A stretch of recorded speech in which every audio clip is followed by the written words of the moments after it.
নমস্কার বন্ধুরা, সুজাতা কিচেনে আপনাদের সকলকে স্বাগত। আজকে চলে এসেছি একটা রেসিপি নিয়ে, আর এটা সম্পূর্ণ নিরামিষ, আর এটা অনেকের একটু সাবেকি রেসিপি বলতেই পারো। আর এর জন্য আমার মোচা দরকার, তার জন্য আমি একটা বড় সাইজের মোচা নিয়ে নিয়েছি। আর মোচাটা যেভাবে কাটা থেকে আরম্ভ করে সমস্তটাই পুরো দেখাচ্ছি। প্রথমে মোচার একটা টুপি মতো অংশ আছে, সেটা ফেলে, আর একটা শক্ত মতো ডাঁটি অংশ আছে, সেটা ফেলে মোচাটাকে এইরকমভাবে সমস্ত মোচা আস্তে আস্তে ছাড়িয়ে নেবো। একটু মোচা ছাড়াতে একটু অসুবিধা হয়, কিন্তু মোচাটা ছাড়ানো হয়ে গেলে তোমরা যেভাবে কাটবে কাটতে পারো, ছোট সাইজেও কাটতে পারো, বড় সাইজেও কাটতে পারো, কোনো অসুবিধা নেই।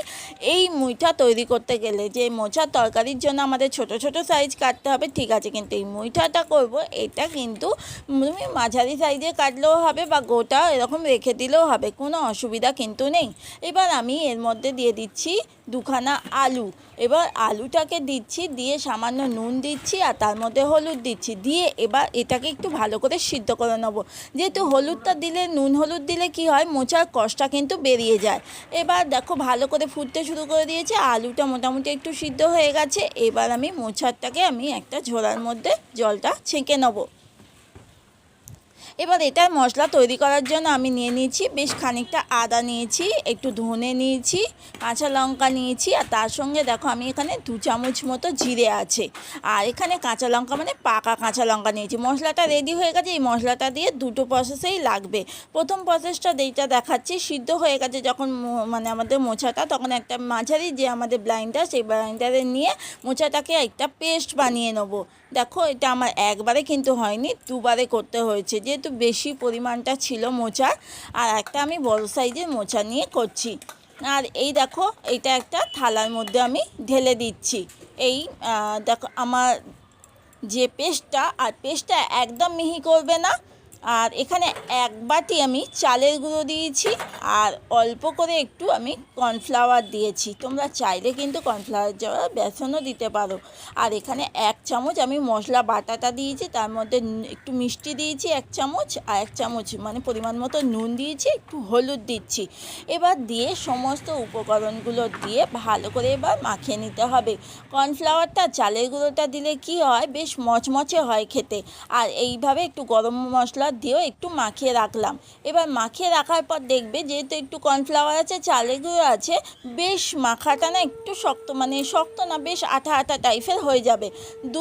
5 মিনিট রেখে দিয়ে এইরকম হাতের মুঠোর মতো করে এইরকম মুইঠা বানিয়ে নেবে, চপের মতো শেপ। যেহেতু এরকম হাতের মুঠোর মতো করি, ওই জন্য এইটাকে আমরা মুইঠাই বলে থাকি সাধারণত। যাই হোক, এবার আমি এখানে এই চপ বা এই মুইঠাগুলোকে, মোচার মুইঠাগুলোকে সুন্দর করে লাল লাল করে, কিন্তু গ্যাসের ফ্লেমটা মিডিয়াম টু লো ফ্লেমে ভাজবে, যাতে ভিতরেরটাও ভালোভাবে ভাজা হয়। না তো বেশি ফ্লেমে রাখলে ওপরেরটাই বেশি লালচে হয়ে যাবে। আর এই মুইঠাগুলো এত সুন্দর খেতে হয়, আমি ভাজাও খানিকটা রেখেছিলাম। যাই হোক, এবার এই তেলের ওপর আমি দিয়ে দিচ্ছি আলু। আলু আমি বেশি দিইনি, একটা বড় সাইজের না, 2খানা আলু দিয়েছি। দিয়ে ডুমো ডুমো করে কেটে একটু নুন দিয়ে আলুটাকে লালচে লালচে করে ভেজে আমি তুলে রাখলাম।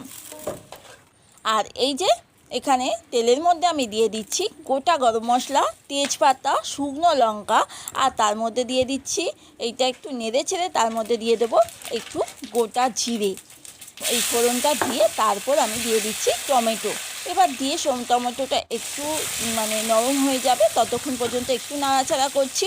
তারপর আমি দিয়ে দিচ্ছি পরিমাণ মতো হলুদ দিয়ে দিচ্ছি, আর দিয়ে দিচ্ছি একটু চিনি, স্বাদের জন্য একটু চিনি, আর নুনটা অবশ্যই ব্যালেন্স অনুযায়ী দেবেন, কারণ নুন যেহেতু আমি আলুতে নুন দিয়েছি, ওই জন্য পরিমাণ বুঝে নুনটা দিয়েছি। আর যে মিক্সিতে যে বাকি মশলাটুকু ছিল, সেই মশলাটুকু আমি দিয়ে দিলাম।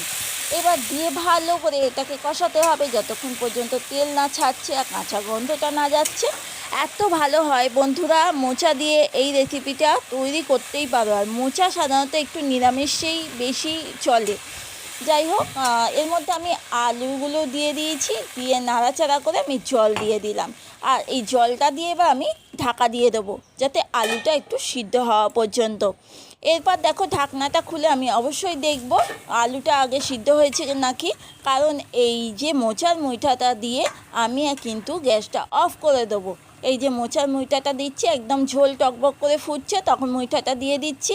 এবার এই মুইঠাটা দিয়ে এর ওপর কিন্তু আমি গরম মশলার গুঁড়ো দেবো আর ঘি দেবো, দিয়ে একটু মানে এটা গ্যাসটা অফ করে দিয়ে এই নাড়াচাড়া করলাম। এবার আমি দেখো গরম মশলার গুঁড়ো দিচ্ছি আর ঘি দিচ্ছি, দিয়ে গ্যাসের ফ্লেমটা অফ করে আমি রেখে দেবো। আর এই ঝোলঝোলটা দেখতে পাচ্ছ, এটা কিন্তু খানিকক্ষণ পর থাকবে না। গরম ভাতের সঙ্গে বা বাড়িতে কোনো গেস্ট এসছে বা নিরামিষের দিনে তোমরা এইভাবে কিন্তু করে খেতেই পারো। আর সত্যি কথা বলছি, রান্নাটা কিন্তু দুর্দান্ত হয়েছে। মোচা এমনিতেই খুব টেস্টফুল হয় যেভাবেই করো। আমি তো এই মোচার মুইঠাগুলো খানিকটা ভাজাও রেখে দিয়েছি ভাত দিয়ে খাবো বলে। দেখো একদম ঝোলটা অনেকটা টেনে গেছে, আর এটা আরও পরে টেনে যাবে। এবার আমি এইটা দেখো আমি গরম গরম একদম সার্ভ করছি, আর গরম ভাতের সঙ্গে দুর্দান্ত লাগে। যদি আমার রেসিপিটা ভালো লাগে অবশ্যই আমার চ্যানেলটাকে লাইক করো, কমেন্ট করো, অবশ্যই জানিও কেমন লাগলো। আর যারা সাবস্ক্রাইব করোনি অবশ্যই সাবস্ক্রাইব করো, আর যারা ফেসবুক থেকে দেখছো তারা অবশ্যই আমার পেজটাকে ফলো করো। দেখো এবার একদম সুন্দর করে সাজিয়ে নিচ্ছি। একটু উচ্ছে আলু ভাজা করেছিলাম, আর এই মোচার মুইঠা, আর এই যে মুইঠার যে চপগুলো দেখছো চপের মতো, এত সুন্দর খেতে হয়েছিল না। আজকের মতো আসছি বন্ধুরা, টাটা। আবার আসবো কালকে আরেকটা রেসিপি নিয়ে।